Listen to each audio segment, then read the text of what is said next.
way. You sit down with government and find out what is important to put it out there so that you can find funding in this.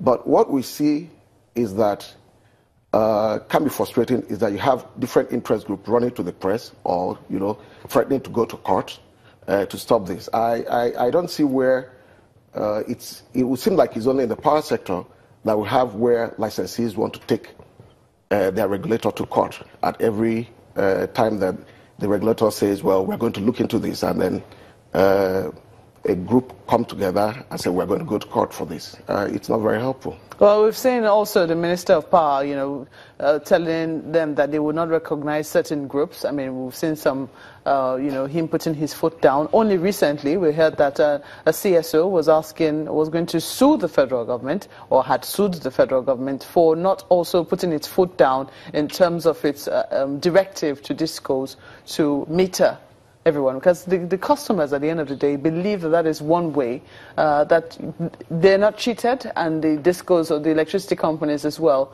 are not cheated. But that seems to be a major challenge, metering customers and ensuring that people only pay for what they consume. I mean, it's a fair metering is it helps. It's fairness and equity, because I want to pay for what I've utilized, and I don't want to pay more.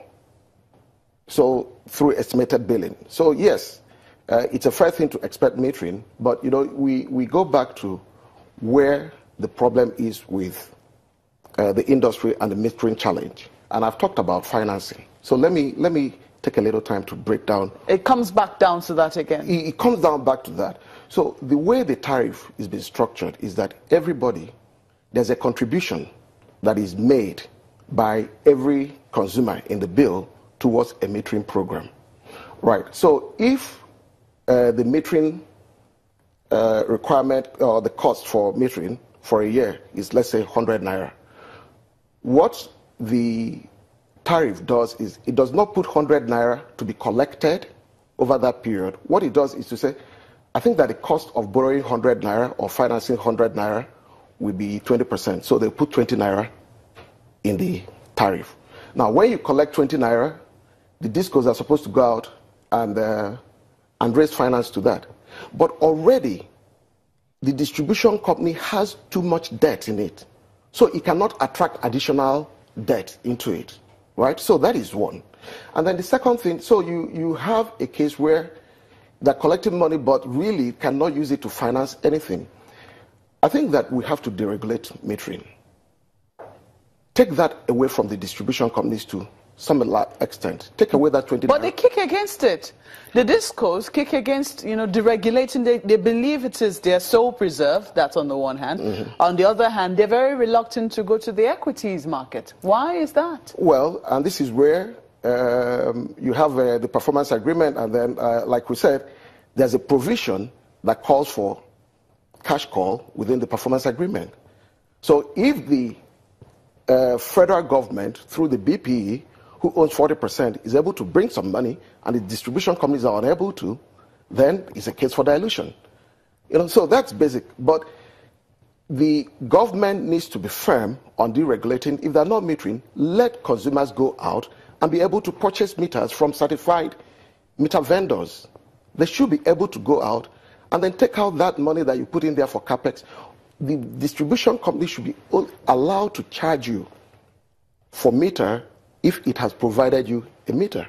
But if you get a meter for yourself, then you should not see a meter capex charge in your bill. We have the Nigerian Electricity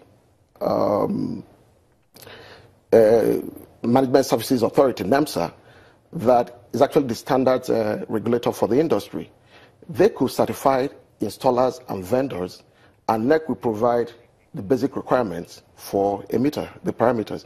And then people can go out and buy their meters from vendors. And if it's smart meters, it could actually be your DNA within the industry. You can move with your meters. We'll talk about the challenges around that, if there are any, when we return from this break. Please stay with us. Just before we go, Welcome back. Mr. Rumondaka Wonodi is still with us in the studio. Just quickly, before we went on break, you were talking about how customers should be able to buy their own meters in a deregulated metering market. What challenges do you see with that? I don't know what the challenges are because I can see a positive outcome to this. So you don't see any challenge for perhaps standardization? Well, currently there is a standard that's been put out by the regulator, and you have a standards organization within the industry, the Electricity Management Services Authority, that could actually implement that. So if there are challenges is to check about the competencies within this industry and then being able to have enough certified installers and vendors and what have you. But I think that one way to look at it is it might have challenges, but it is definitely better than what we have today. And once you deregulate that, distribution companies themselves, it doesn't stop them from providing meters. Like I said, they provide meters and then they could charge for a recovery rate for the meters they provided to any consumer. What it does is to make sure that we have metering quicker than what we have now. Because to be honest, with the model we have now, 5 years down the line, you're still talking about metering problem. You know? That is definitely not very positive. But quickly, can you quickly speak to this? We hear that customers are to pay 22,000 naira to Ibadan Disco before being connected to the grid system. Did you hear anything about that? I've not heard anything about that. But I don't know what the connection. You know, so at the end of the day, you have to ask what is within the connection. Does he provide you meter, or what exactly does this do for you? I've not heard about this, but I don't know, so I cannot comment. From what you have seen, though, quickly, why do you think that discos are reluctant to go to the equities market? Well, because this business is extremely profitable business. Like I say to so many people, this is better than having an oil block. It's in perpetuity. We have 4,000 megawatts. If this country grows to its potential in electricity, we could do 50,000.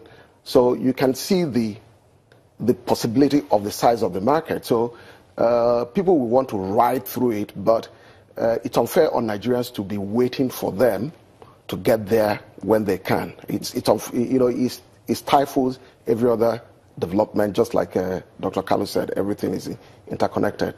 Well, Mr. Rumondaka Wonodi, we have to thank you most sincerely for coming on Sunrise Daily. He is the former CEO, Nigeria Bulk Electricity Trading Company, and also founder and CEO of ZKJ Energy Partners Limited.